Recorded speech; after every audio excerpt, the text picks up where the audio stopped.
নমস্কার প্রিয় দর্শক বন্ধুরা, আপনাদের সবাইকে আমার এই চ্যানেলে স্বাগত জানাই।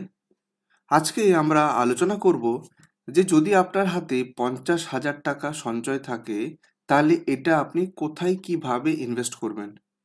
দেখুন, আলোচনার প্রথমেই বলে রাখি, ইনভেস্টমেন্ট প্ল্যানিং সবার জন্য একরকম হয় না। একটি 25 বছরের ছেলে বা মেয়ে সে যখন চাকরিতে ঢোকে তখন তার ইনভেস্টমেন্ট প্ল্যানিং যা হয়, একজন 50 বছরের পরিপূর্ণ মানুষের ইনভেস্টমেন্ট প্ল্যানিং কিন্তু সেরকম হয় না। তাই ইনভেস্টমেন্ট করার আগে অবশ্যই আপনার ফিনান্সিয়াল অ্যাডভাইজারের সঙ্গে কনসাল্ট করে নেবেন। আজকে আমি তাও আপনাকে একটা সাজেশন দিতে চাই যে 50,000 টাকা সঞ্চয় যদি আপনার থাকে তাহলে এই টাকাটা আপনি কোথায় কিভাবে ইনভেস্ট করে সবচেয়ে বেশি রিটার্ন এক্সপেক্ট করতে পারেন। আসুন আলোচনা শুরু করি। প্রথমেই এই প্রশ্নের উত্তর আমাকে খুঁজতে হবে যে এই টাকাটা কোথায় রাখবেন, ব্যাংক, ইন্স্যুরেন্স নাকি ইনভেস্টমেন্ট। এটা আপনার ফাইন্যান্সিয়াল গোল অর্থাৎ আর্থিক লক্ষ্য এবং ঝুঁকি নেওয়ার ক্ষমতা, যেটাকে আমরা বলি রিস্ক অ্যাপেটাইট, এর উপর নির্ভর করে। এখন আমি কয়েকটা পয়েন্ট ওয়াইজ এর ডিসকাশনটা করব। প্রথম পয়েন্টে আমি ডিসকাস করতে চাই সেফটি অ্যান্ড এমার্জেন্সি ফান্ড। দেখুন, যদি আপনার জরুরি তহবিল মানে এমার্জেন্সি ফান্ড, যেটা সাধারণত 3 থেকে 6 মাসের পারিবারিক খরচ, সেটা যদি হাতে না থাকে তাহলে এই 50,000 টাকার একটা অংশ দিয়ে সেই এমার্জেন্সি ফান্ড তৈরি করুন, যেটা আপনার ফ্যামিলি এক্সপেন্ডিচার মিট করতে সাহায্য করবে। এই টাকা এমন জায়গায় রাখতে হবে যখন প্রয়োজন তখন যেন খুব সহজে এবং তাড়াতাড়ি তুলে নিতে পারেন। এর জন্য 3টি মেথড আছে।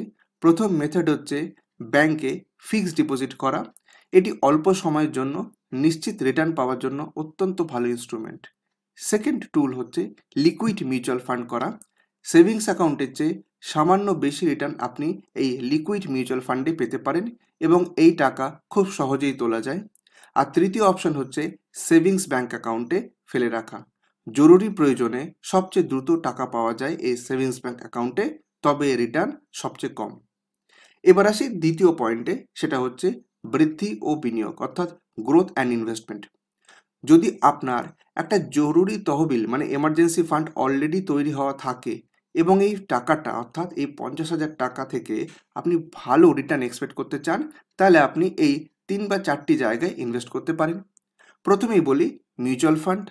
আপনি মাঝারি থেকে বেশি এই মাত্রার মিউচুয়াল ফান্ডে আপনি চুজ করতেই পারেন। 5 বছরের বেশি সময় আপনাকে ইনভেস্ট করে রাখতে হবে, এই রকম মাইন্ডসেট নিয়েই কিন্তু মিউচুয়াল ফান্ডে আসবেন। এই প্রত্যাশিত রিটার্ন বাজারের উপর নির্ভরশীল। এছাড়াও দ্বিতীয় অপশন আমি বলবো, আপনি যদি শেয়ার মার্কেটে চোস্ত হন অর্থাৎ আপনার যদি শেয়ার মার্কেট সম্বন্ধে ভালো অভিজ্ঞতা থাকে তাহলে আপনি এই টাকাটা শেয়ার মার্কেটে ইনভেস্ট করতেও পারেন। এক্ষেত্রেও আমি বলবো 5 বছরের বেশি আপনাকে সময়সীমা অর্থাৎ হোল্ডিং পিরিয়ড রাখতে হবে। এছাড়াও যদি আপনি সেফটি এবং সিকিউরিটির কথা ভাবেন তাহলে আপনার জন্য পাবলিক প্রভিডেন্ট ফান্ড অর্থাৎ পিপিএফ এবং ন্যাশনাল সেভিংস সার্টিফিকেট অর্থাৎ এনএসসি একটা খুব ভালো অপশন। এর রিটার্ন তুলনামূলক কম হয় কিন্তু নিশ্চিত এবং কর ছাড়ের ব্যাপারে এগুলো আপনাকে অনেকটাই সাহায্য করে। এবার আপনাদের বলবো থার্ড অপশন। দেখুন, এই 50,000 টাকার পুরোটা ইনভেস্টমেন্টে না লাগিয়ে আপনি তার একটা অংশ ইন্স্যুরেন্স বা বিমায় ইনভেস্ট করতে পারেন। দেখুন, এই ইন্স্যুরেন্স আবার দু রকমের হয়, একটা লাইফ ইন্স্যুরেন্স আর একটা হেলথ ইন্স্যুরেন্স। আপনি এই 50,000 টাকার একটা অংশ দিয়ে লাইফ ইন্স্যুরেন্স, বিশেষ করে টার্ম লাইফ ইন্স্যুরেন্স নিতে পারেন। অন্যদিকে আজকের দিনে যেভাবে মেডিকেল এক্সপেন্ডিচার বেড়েছে তার জন্য আমি সাজেস্ট করব, যদি আপনার স্বাস্থ্য বিমা অর্থাৎ হেলথ ইন্স্যুরেন্স না থাকে তাহলে অবশ্যই একটা হেলথ ইন্স্যুরেন্স কভারেজের মধ্যে আপনি চলে আসুন। দেখুন, টার্ম লাইফ ইন্স্যুরেন্সে অনেক কম প্রিমিয়ামে অনেক বেশি কভারেজ দেয়। আপনার আয়ের উপর নির্ভর করে অল্প কিছু টাকা প্রিমিয়ামের জন্য আপনি রাখতেই পারেন। এছাড়াও হঠাৎ অসুস্থতার খরচ মেটাতে এই হেলথ ইন্স্যুরেন্স আপনার জন্য অত্যন্ত উপযোগী। তো বন্ধুরা, কেমন লাগলো আজকের এই ভিডিওটা অবশ্যই কমেন্ট করে বলবেন। আর আপনি ব্যক্তিগতভাবে 50,000 টাকা কোথায় ইনভেস্টমেন্ট করতে চান সেটাও কিন্তু কমেন্ট করে আমাকে বলবেন। আশা করি আজকের ভিডিওটা আপনাদের জন্য অনেক হেল্পফুল হবে। এই রকম ইউজফুল ভিডিও দেখার জন্য আমার চ্যানেলটা সাবস্ক্রাইব করতে ভুলবেন না।